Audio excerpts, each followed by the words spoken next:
అందరికీ మరణాత. మోషే సుఖోపవాస 40 దినముల ధ్యానంలో మనమున్నాం. దైవజనుడు దేవదాసాయి గారు అందించిన మోషే సుఖోపవాస 40 దినముల నుండి ఈ దిన అంశము కొరకు ఫరో కఠినత్వము దేవుని కృప అన్న పాట నుండి దిన వాక్యం ధ్యానం చేసుకుందాం. మోషే సుఖోపవాస ప్రార్థన పెట్టి రావాల్సిన మేలును, ఆశీర్వాదాలను, అభిషేకమును ప్రభు మనెల్లరికీ అనుగ్రహించును గాక. ఆమేన్. నిర్గమకాండము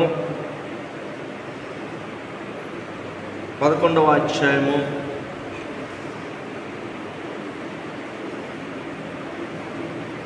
మొదటి 5 వచనాలను చదువుకుందాం.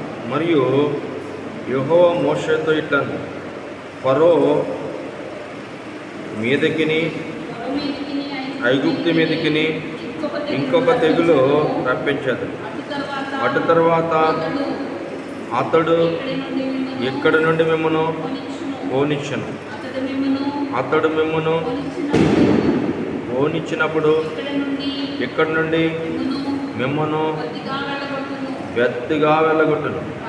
కాబట్టి తన చిలికాని వద్ద ప్రతి పురుషుడును, తన చిలికత్తి వద్ద ప్రతి స్త్రీ వెండి నగలను, బంగారు నగలను అడుగు తీసుకొనుడని ప్రజలతో చెప్పుము. యెహోవా ప్రజల ఎడల ఐగుప్తులకు కటాక్షం కలగజేసింది. అదిగాక ఐగుప్తు దేశంలో మోషే అను మనుష్యుడు ఫరో సేవకుల దృష్టికి, ప్రజల దృష్టికి మిక్కిలి గొప్పవాడాయను. మోషే ఫరోతో ఇట్లనెను, యెహోవా సెలవిచ్చిందేమనగా, మధ్యరాత్రి నేను ఐగుప్తు దేశంలోనికి బయలువెళ్ళను. అప్పుడు సింహాసనం మీద కూర్చున్న ఫరో తొలి పిల్ల మొదలుకొని తిరగలు విసురు దాసి తొలి పిల్ల వరకు ఐగుప్తు దేశమందలి తొలి పిల్లలందరూ చచ్చెదరు. జంతువుల్లోనూ తొలి పిల్లలని చచ్చెను. ప్రార్థన చేసుకుందాం.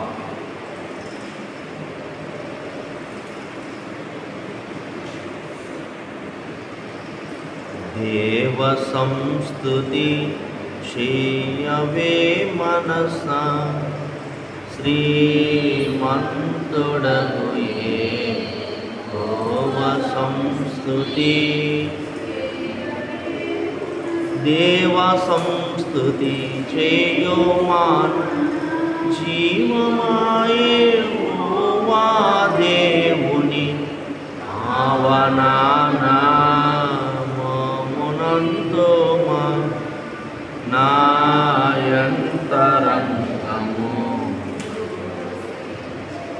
నో సమస్త కొడుకులపై తండ్రి చాలి పడు విధముగా తీపరుల ఎడల చాలి పడును దేవుడు తన భక్తి పరుల ఎడల చాలి పడును దేవుడు ఆ కారణము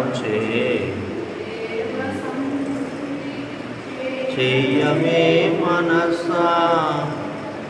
ప్రార్థన చేసుకుందాం. మహాపరిశుద్ధుడైన మా తండ్రి, దయగల తండ్రి, ఫరో కఠినత్వము దేవుని కృప తండ్రి, నోటి మాంద్యము కలిగిన మోషేను మాట నేర్పరగా చేసిన వందనములు. ప్రాణభీతితో ఎవరి ఎదుటి నుండి మోషే పారిపోయినాడో ఆ ఫరోకే ఆయనను దేవునిగా నియమించావు. అయోగ్యులమైన మా విషయంలో కూడా నీ ఏర్పాటు జనులకు అంత గంభీరమైనవి కనుక నీ శక్తి మా జీవితంలో కనుపరచుటకు మాతో మాట్లాడమని యేసుకిచ్చిన వాక్శక్తిని, దాసుకిచ్చిన వాక్శక్తిని, ఏడంతల ఆత్మతో వాక్యమును అందించమని యేసు నామమున ప్రార్థించుచున్నాము మా పరమ తండ్రి. ఆమేన్. కూర్చుందాం. దేవుని సన్నిధానంలో మనం చదువుకుంటే నిర్గమాకాండం 7వ అధ్యాయం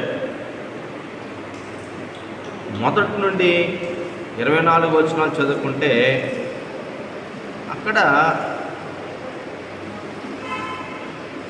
మోషే ప్రాణభీతితో భయపడి పారిపోయిన మోషేకు దేవుడు కనబడి మాట్లాడి,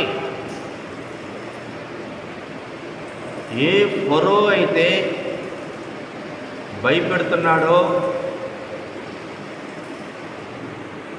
ఆ ఫరోకే ఆయనను దేవునిగా నియమించుట, నోటి మాంద్యము గలవాడని మోషే అడిగినప్పుడు తన అన్నను ప్రవక్తగా నోటిగా ఆయనకు అనుగ్రహించుట. ఐగుప్తు దేశము ప్రజలందరూ కూడా ఫరో వంటి దేవుడు ఎవరనో లేరు, ఆయనకున్న బలము ఎవ్వరికి లేదు అని ఐగుప్తులో ఒక బలమైన నమ్మకం. దేవతల శక్తి, ఫరో లాంటి దేవుడు ఎక్కడా లేడు, ఆయనకున్న దేవతల శక్తి, ఆయనే దేవుడు అని ఐగుప్తులకు, మోషేను ఫరోకు ఐగుప్తులకు దేవుడిగా నియమించుట. ఇక్కడ ఏ దేవతల శక్తితో ఫరో దేవుడు అనిపించుకుంటున్నాడో ఆ దేవతా శక్తుల కొరకు దేవుని కృపాకార్యములు చేయటం మనకు కనబడుతుంది. అందుకే ఫరో కఠినత్వము దేవుని కృప, దేవుని కృపాకార్యములు ఎందుకు చేశాడు? ఇక్కడ మనకి ఒక వ్యత్యాస చూపిస్తున్నాడు. ఏంటంటే భక్తిలో తేడాలు ఉండొచ్చేమో కానీ దేవుని శక్తిలో ఉండదు. దేవుని శక్తి గొప్పది అని దేవుడు తన కృపను చూపిస్తున్నాడు. భక్తిలో తేడా ఉండొచ్చు కానీ దేవుని శక్తి గొప్పది.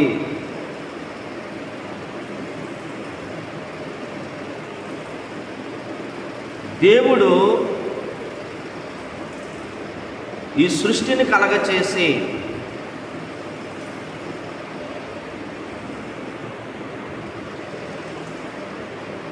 సమస్తమునకు తండ్రిగా ఆయన ఉన్నాడు. సాతాను కూడా సృష్టిని పాడు చేయుటకు, నాశనము చేయుటకు సృష్టికర్తగా కనబడుతున్నాడు. దేవుడు ఏం చేశాడో అవన్నీ ఇమిటేట్ చేస్తాడు.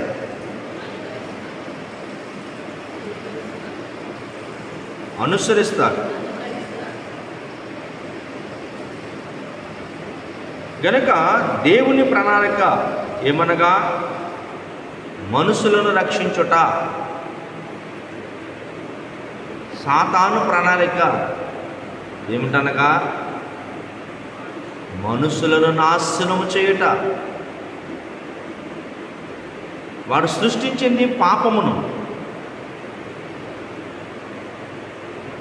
పాపం వల్ల వచ్చిన ఫలితము బాధ, వ్యాధి, మరణము, నరకము, నిత్య నరకము, ఇవన్నీ వాడి వల్ల వచ్చినవే. వినాశనం. గనుక భక్తిలో తేడా ఉంటుంది కానీ దేవుడు శక్తి చూపిస్తున్నాడు. దేవుని కృప. ఫరో కఠినత్వము దేవుని కృప. కృపా కార్యములు చూపిస్తూ ఉన్నాడు. ఇక్కడ శిక్షను ఒక కృప వలె ఫరోకు చూపించాడు. ఎందుకు చూపించాడు? శిక్షను ఒక కృప వలె ఫరోకు చూపిస్తున్నాడు. ఎందుకంటే ఫరోయే దేవుడు అనుకుంటున్నాడు, దేవత శక్తే గొప్పదనుకుంటున్నాడు. ఆ శక్తి ఎటువంటిది? ఆ శక్తి ఎలాగా వారు పొందుకుంటున్నారు? దేవుడు కృపా కార్యంలో చూపిస్తున్నాడు. ఒక శిక్షను కృప వలె ఫరోకు చూపించాడు.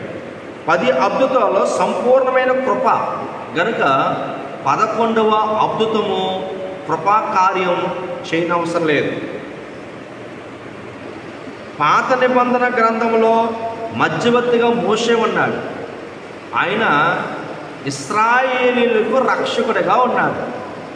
క్రొత్త నిబంధన గ్రంథంలో మధ్యవర్తిగా యేసు ప్రభువారు ఉన్నారు. ఆయన లోకంలో అందరికీ రక్షకుడిగా ఉన్నాడు. మోషే చేతిలో ధర్మశాస్త్రం ఉంటే యేసుక్రీస్తు ప్రభువారి చేతిలో కృపాశాస్త్రం ఉంది. కృప రమ్యమైనది, ధర్మశాస్త్రము కఠినమైనది. కృపా కార్యములో దేవుడు చేసినది. మోషే నీళ్లను రక్తముగా మార్చాడు. ఇది కఠినత్వం కనబడుతుంది. యేసుక్రీస్తు ప్రభువారు కానాను విందులో నీళ్లను ద్రాక్షరసముగా మార్చివేశారు. ఇది రమ్యమైనది. అందుకే యేసుక్రీస్తు ప్రభువారు మనకు కృపా కార్యములు చేయడానికి అపోస్తలుడు పౌలు గారు చక్కటి మాటను ఇచ్చి ఉన్నారు. అపోస్తలుల కార్యం 4వ అధ్యాయము 33వ వచనం చూసుకుంటే, దైవ కృప అందరికీ అత్యధికముగా ఉందని ఆయన పునరుద్ధాన బలాన్ని బట్టి దేవుడు మాట్లాడుతున్నాడు. ఇక్కడ ఆయన పునరుద్ధాన బలంలో మనకి ఏమిచ్చాడు? అపోస్తలులు బహుబలముగా ప్రభువైన యేసు పునరుద్ధానము గురించి ప్రకటించిరి. సాక్ష్యమిచ్చిరి. దైవ కృప అందరి యందు అధికముగా ఉండెను. ఇక్కడ పునరుద్ధానాన్ని బట్టి కృపా కార్యములు మనకు వస్తున్నాయి. ఎందుకంటే మనిషికి మారు మనసు, విశ్వాసము, జ్ఞానము, భక్తి మార్గంలో నడుపుకో శక్తి గల యేసుక్రీస్తు ప్రభు రక్షకుడిగా ఉన్నాడు. ఇదే కృపా కార్యం. కృపా కార్యంలో యేసుక్రీస్తు ప్రభు వారట మనిషికి మారు మనసు కలగ చేయాలి, విశ్వాసము దృఢపరచాలి, జ్ఞానము కలగ చేయాలి, భక్తి మార్గములో నడువుగల శక్తిని అందరూ పొందుకోవాలి. మానవ శక్తికి మించిన అతీతమైన శక్తి ఈ కృపా కార్యములో దేవుడు రక్షకుడైన యేసుక్రీస్తు ప్రభువారి ద్వారా పునరుద్ధానాన్ని బట్టి మనందరికీ ఇచ్చారు. అందుకే ఇశ్రాయేలు రక్షకుడైన మోషే ద్వారా దేవుడు వారికి రక్షణ కొరకు, అనగా మనిషి మారు మనసు కలగాలి. కానంట ఐగుప్తులట దేవతా ఆరాధ శక్తులు. మరి దేవతా శక్తిని బట్టి వారు కృపా కార్యములను చేశారు. వారు కూడా చేశారు. ఎందుకంటే నాశనముకు సృష్టికర్త సాతాను, లోకాన్ని రక్షించుటకు సృష్టికర్త దేవుడు. ఇక్కడ దేవుడు చేసిన కృపా కార్యములో నీళ్లను రక్తముగా చేశారు, అలాగే కర్రను పాముగా చేశారు. కానీ మోసే చేసిన అద్భుతంలో అహరోను కర్ర ఐగుప్తులో శకునగాండ్లు చేసిన పామును ఈ పాము మింగివేసింది. అప్పుడు వారు అన్నారు, ఇది దేవుని శక్తి.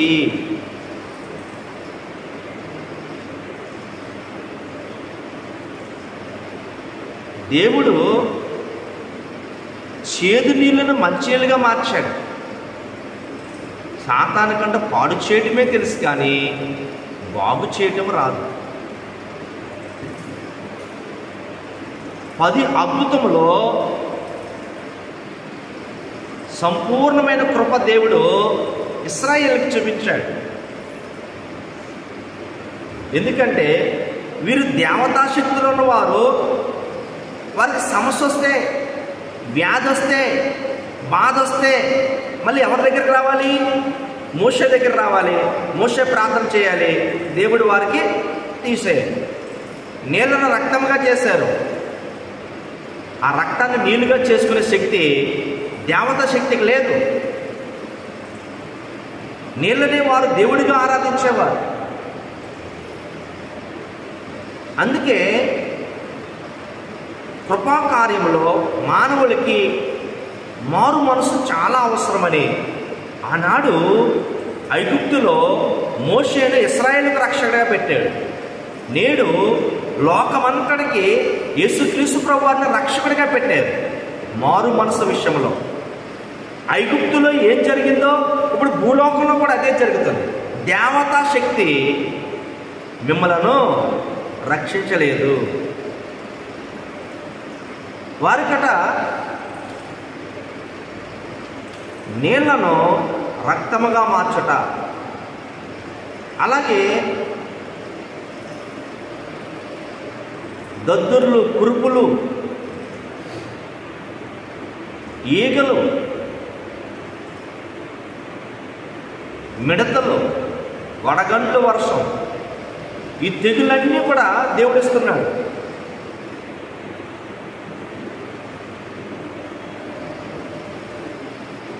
సూర్యుడు నలిపోయిపోట,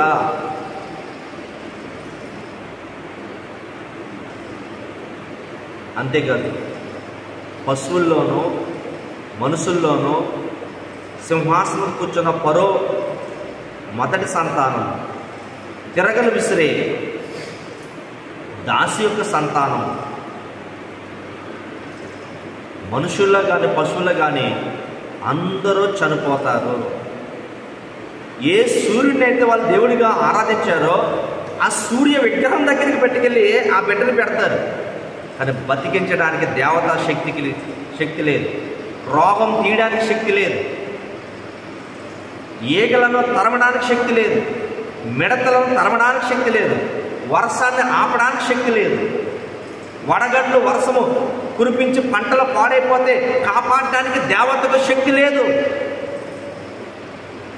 దేవుని శక్తి ముందు, దేవుడి కార్యం ముందు అవేమి చేయలేవు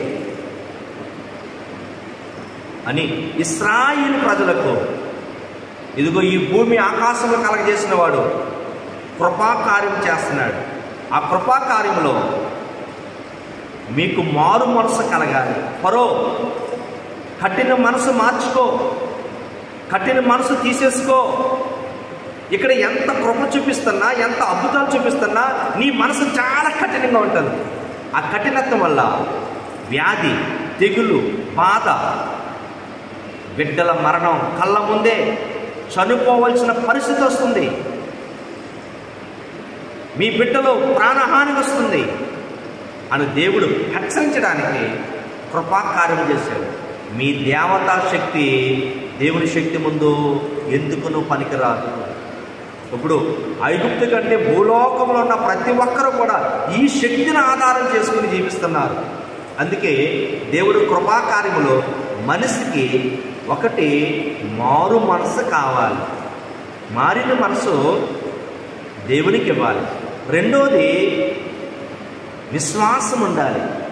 విశ్వాసాన్ని బట్టి దేవుడు ఇష్టపడతాడు. విశ్వాసం లేకుండా దేవునికి ఇష్టలుగా ఉండవు. కనుక నీవు దేవతను ఇష్టపడతావా, దేవతా శక్తిని ఇష్టపడతావా, దేవుని శక్తిని ఇష్టపడతావా అని దేవుడు 10 శిక్షలు కృపగా ఇచ్చాడు. 10 కృపలు కూడా వారు లోపు కట్టారు.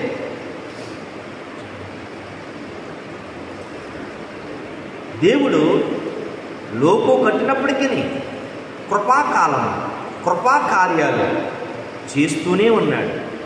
ఎక్కడైనా విశ్వాసం వస్తుందేమో. ఆ చెట్టు రక్షిస్తుందా, దూడ రక్షిస్తుందా? మీ వెర్రి కాకపోతే మీరు చేసే ఈ వ్యర్థమైన దానికే ఈ సృష్టి పాడైపోతుంది. వ్యర్థమైన వాటికే మనుషులు దేన్ని నమ్మాలో దేన్ని నమ్మకూడదో తెలియట్లేదు. అందుకనే మారు మనసు, విశ్వాసము, జ్ఞానము చాలా అవసరం. జ్ఞానం వల్ల దేవుడు ఎవరన్నది, దేవుని శక్తి ఏంటన్నది బయలుపడుతుంది జ్ఞానం అనే లక్షణం వల్ల. అందుకే ఈ కృపాకార్యంలో రక్షకుడిగా ఉన్న యేసుక్రీస్తు ప్రభువారు మానవులకు రక్షణ విషయంలో మారు మనసు, విశ్వాసము, జ్ఞానము, అంతేకాదు భక్తి మార్గంలో నడవగలిగే శక్తిని అనుగ్రహించడానికి ఆయన రక్షకుడిగా వచ్చాడు. ఇశ్రాయేలును రక్షించడానికి మోషే నాయకత్వంలో ఐగుప్తులు కూడా మారిపోయాయి. అయ్యా, దేవతా శక్తిని బట్టి మనం దేవునితో యుద్ధం చేస్తున్నాం, అనవసరంగా దేవునితో మనం పెట్టుకుంటున్నాం. ఏమైపోయింది? సూర్యుడు దేవుడు అన్నాం, కానీ మనకి చీకటి కమ్మింది. దేవతా శక్తి అన్నాం,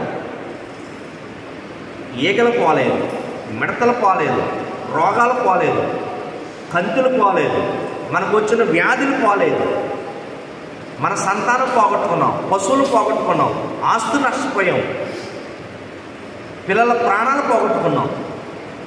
ఎందుకు? వాటి శక్తి లేని వాటిని ఆరాధించి ఈరోజు ఉరి తెచ్చుకోవాలి. అందుకే లోకరక్షకుడైన యేసుక్రీస్తు ప్రభువారు దైవకృప అందరి ఎడల అధికముగా పెట్టాడు. తన పునరుత్థానం ద్వారా సాక్ష్యం ఇచ్చుచు అపోస్తులు పౌలు చక్కటి మాట చెప్తున్నాడు. దైవకృప అందరి ఎడల అధికము ఉంది. పునరుత్థానుడైన యేసు మనందరికీనంట లోకమంతటికి రక్షకుడిగా ఉండి ఐగుప్తులు ఏం జరిగిందో ఇప్పుడు భూలోకంలో అది జరగబోతుంది. దేవతా శక్తిని బట్టి ఒక్కసారి మీరు పరీక్షించుకోండి. మీకే మారు మనసు కలిగినది, మీ మనసుకే మేము వదిలేస్తున్నాం అని దేవుడు మోషే ద్వారా ఐగుప్తుని హెచ్చరించాడు. ఇప్పుడు ఆయన మనసు కఠినమైపోయింది. కఠినాత్ముడు. నల్ల రేగడి మీద మట్టి మీద నీళ్లు పోస్తే ఎలా పీసిపోతుందో దేవుడు చేసే కృపా కార్యములు చూస్తూ మా కోసం ప్రార్థన చేయండి అంటున్నాడు. మళ్ళా శిక్షించడానికి, చంపడానికి తయారవుతుంది. దేవుడు గొప్పవాడే అంటారు ఈ లోకం, కానీ దేవుడు నమ్మరు. నమ్మడానికి వాళ్ళకి మనసు రాదు. 2 పడవల మీద కాలేస్తూ ఉంటారు. వినాశనం తెచ్చుకున్నారు, సంతానం పోగొట్టుకున్నారు, కీడులతో ఉన్నారు, తెగులతో ఉన్నారు, బాధలతో ఉన్నారు, భయంకరమైన పరిస్థితితో ఉన్నారు.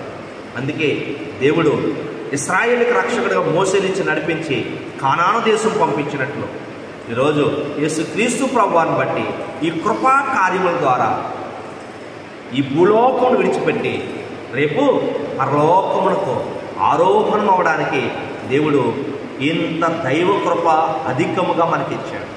ఈ కృపా కార్యములో మరి ఫరోకు కఠిన మనసు, ఐగుప్తులు కఠిన మనసు. మన భూలోకంలో కూడా ఐగుప్తు లాంటిదే. భూలోకంలో ఉన్నవారు కఠినాత్ములు గనుక వీరి మధ్య మనము ఆయన కృపను బట్టి 1 మారు మనసు కలిగి ఉండాలి, 2 విశ్వాసంతో ఉండాలి, 3 జ్ఞానము కలిగి ఉండాలి, 4 భక్తి మార్గంలో నడవగలిగే శక్తిమంతులుగా మనం ఉండాలి. కనుక ఆయన మనకు రక్షకుడికి వచ్చి శక్తిమంతులుగా చేసి ఆయన శక్తిని మనకు చూపించాడు. యేసయ్య శక్తి తన నోటులోంచి ఉమ్ము ఊసి బురద చేసి కంటి మీద రాస్తే కంటి చూపు వచ్చింది. ఆయన వస్త్రం పట్టుకుంటే వస్త్రం నుండి 12 సంవత్సరాల రక్తస్రావం గల స్త్రీకి స్వస్థ వచ్చింది. ఒక కుష్ఠరోగి ప్రభువా నీ చిత్తమైతే నన్ను ముట్టంటే ముట్టుకున్న వెంటనే కుష్ఠరోగం పోయింది. కుంటువారు నడవగలిగారు, చూడగలిగారు, చనిపోయిన వారు బ్రతకగలిగారు. ఈ లోకంలో నువ్వు ఎటువంటి మనస్సు కలిగి ఉన్నావు, ఎటువంటి విశ్వాసం కలిగి ఉన్నావు, ఎటువంటి జ్ఞానం కలిగి ఉన్నావు, ఎటువంటి భక్తి మార్గంలో శక్తిని చూస్తున్నావు, ఇదే ఏకైక రక్షణ గల మార్గం, శక్తి గల మార్గం అని ఆనాడు ఇశ్రాయేలుకు చూపించిన కృపాకార్యములో నేడు క్రీస్తు యేసు బట్టి ఈరోజు ఇంత గొప్ప కృపాకార్యములు మన కోసం చేస్తున్నారు. కనుక ఫరో కఠినత్వము దేవుని కృపను బట్టి నేడు మనము కూడా అయోగ్యులమైన మన విషయంలో కూడా నీ ఏర్పాటు అంత గంభీరమైనది కనుక నీ శక్తిని మా జీవితంలో అనుగ్రహించడం ప్రభు అని మనమందరం కూడా సిద్ధపడాలి. మరి దేవుని మహాకృపను బట్టి ఈ 11వ దిన పాఠము ద్వారా అట్టి ఆత్మీయ జీవనం కొరకు ప్రభు కృపాకారం బట్టి శక్తిని మన ಎಲ್ಲರಿಗೂ అనుగ్రహించును కాక. భూలోకమును విడిచిపెట్టి పరమకాణానికి సిద్ధపడే మానవ శక్తికి మించిన అతీతమైన శక్తివంతులుగా సిద్ధపరచును కాక. ఆమేన్. ప్రార్థన చేసుకుందాం. దేవుని సన్నిధానంలో ప్రార్థన చేసుకుందాం.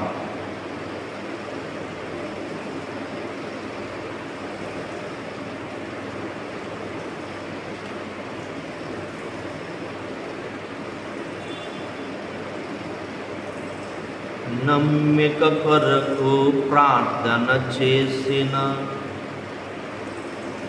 నమ్మిక వరమై నడుచునుగాన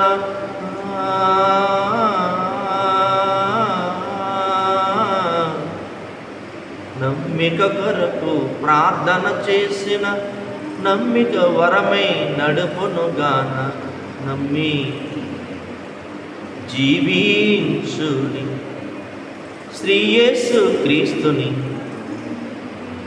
జీవించుడి. నమ్మిన వారికి నరకము తప్పును, నమ్మిన వారికి నరకము తప్పను, నమ్మిన వారికి మోక్షము దొరుకును.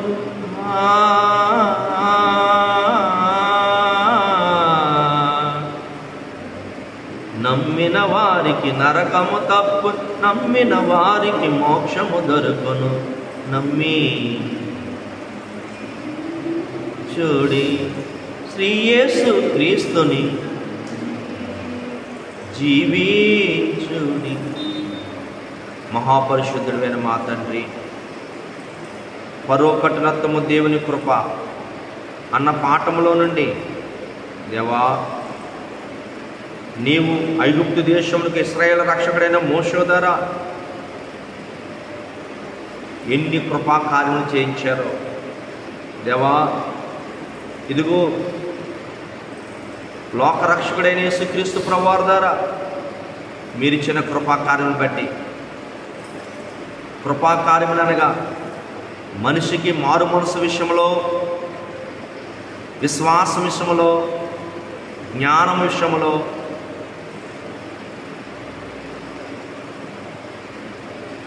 భక్తి మార్గంలో నడుచుటకు శక్తిమంతులుగా చేయడానికి ఆయన లోకానికి లోక రక్షకుడుగా వచ్చాడు.